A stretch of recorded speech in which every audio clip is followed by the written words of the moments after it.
This is one of the biggest smartphone launches of 2014. It's the brand new flagship from Samsung, the Samsung Galaxy S5. This is the variant from Sprint, the nation's third largest wireless provider, with the model number SMG900P. I'm Win360. Let's get into the review.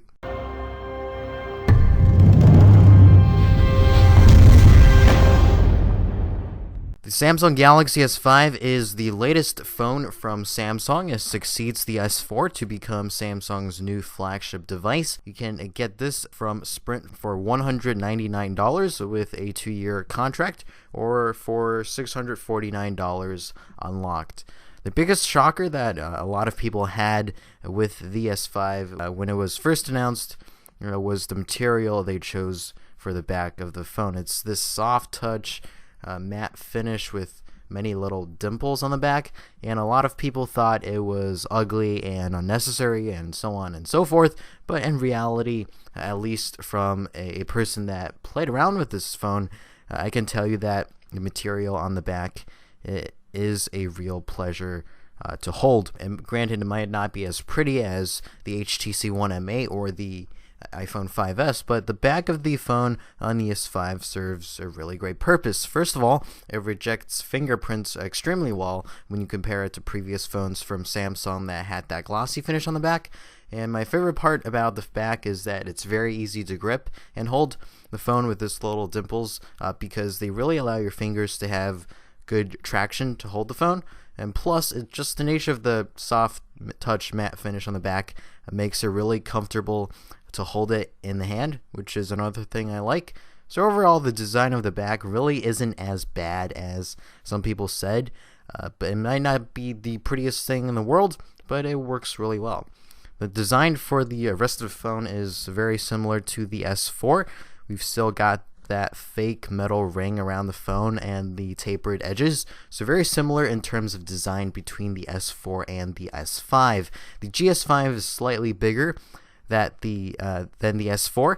It measures to 5.59 inches tall by 2.85 inches wide by 0.32 inches thick, so slightly heavier than the S4 due to the extra hardware, but it's still a very light to carry around. The home button is just ever so slightly more capsule shaped in my opinion, and just also less clicky too in my opinion as well, so that is due to that fingerprint scanner, which I'll explain later. And of course, we still have the capacitive multitasking and back keys. The display of the S5 is an improvement over the S4, obviously. It's got that full 1080p Super AMOLED HD display, 1920 by 1080 resolution, screen with a pixel density of 432 pixels per inch. The screen is absolutely gorgeous, one of the best phone displays on the market right now. Images are extremely crisp and colorful with good contrast. Photos and videos look really great on it. The display can get pretty bright, and you can also get a really wide viewing angle, which is really nice. I've also noticed that it's better at reducing glare too, which is another bonus. External controls are where you would expect them on a Samsung phone. Power is on the right, volume is on the left.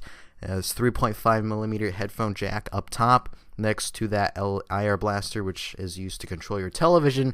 And on the back, we have the new heart rate monitor that is integrated with the camera's LED flash. The USB 3.0 charging port is a little different. It now has a little flap door, which you now have to peel open whenever you want to access it.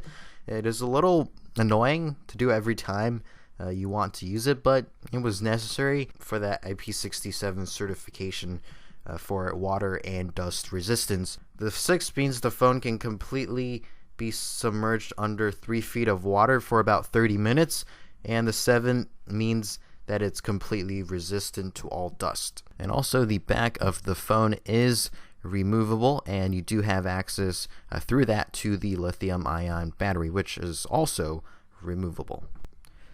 For the user interface, the GS5 runs Android 4.4 KitKat with Samsung's own TouchWiz customizations.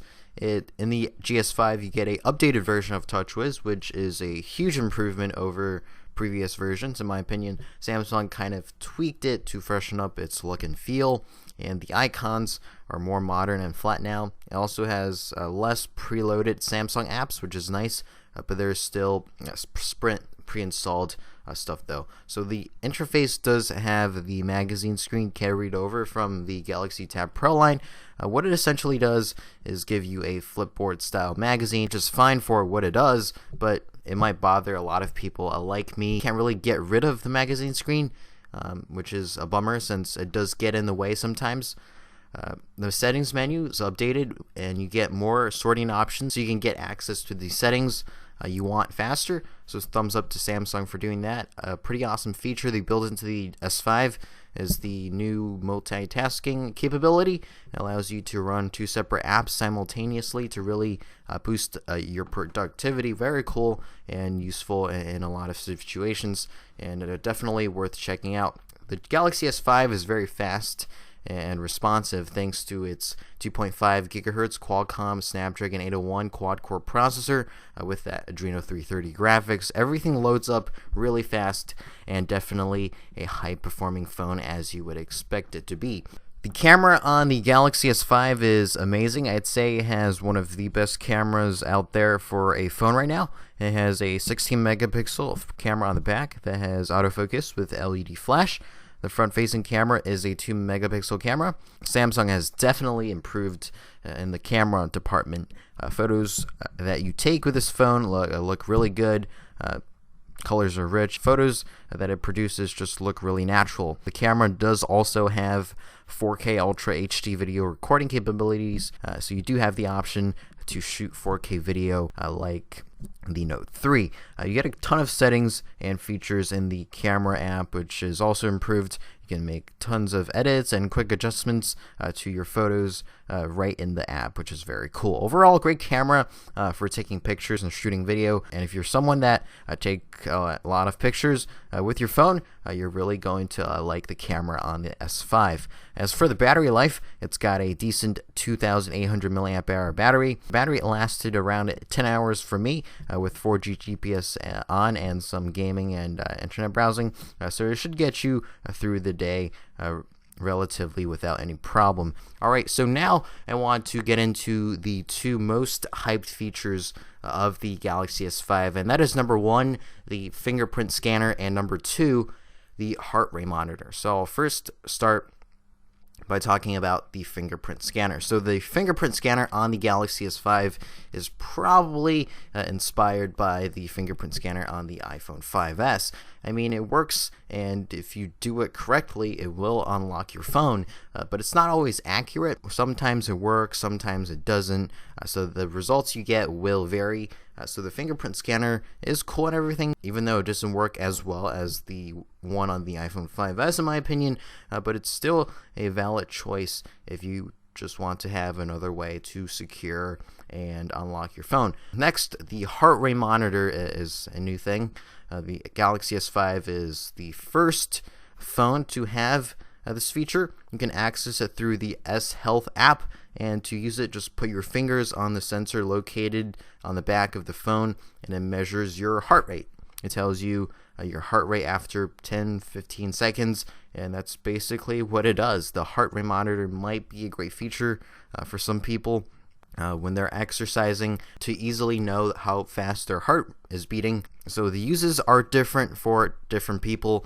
Obviously, it's cool to have it, but it's really not a feature that I think everybody could take advantage of. So overall, the Samsung Galaxy S5 is basically, with the exception of a few non-essential hardware and software additions, like the fingerprint scanner and the heart rate monitor that I just talked about, and a few design tweaks here and there, you're pretty much looking at the same phone Samsung released last year, the Galaxy S4. So the Galaxy S5 is really an evolutionary upgrade over the S4, and that is why a lot of people, and including myself, are calling it the Galaxy S4s or the Galaxy S4 Plus. So I'd say if you have the S4 right now, I'd say this is an upgrade that you could skip and perhaps wait until next year when Samsung hopefully will release a more revolutionary Galaxy S6.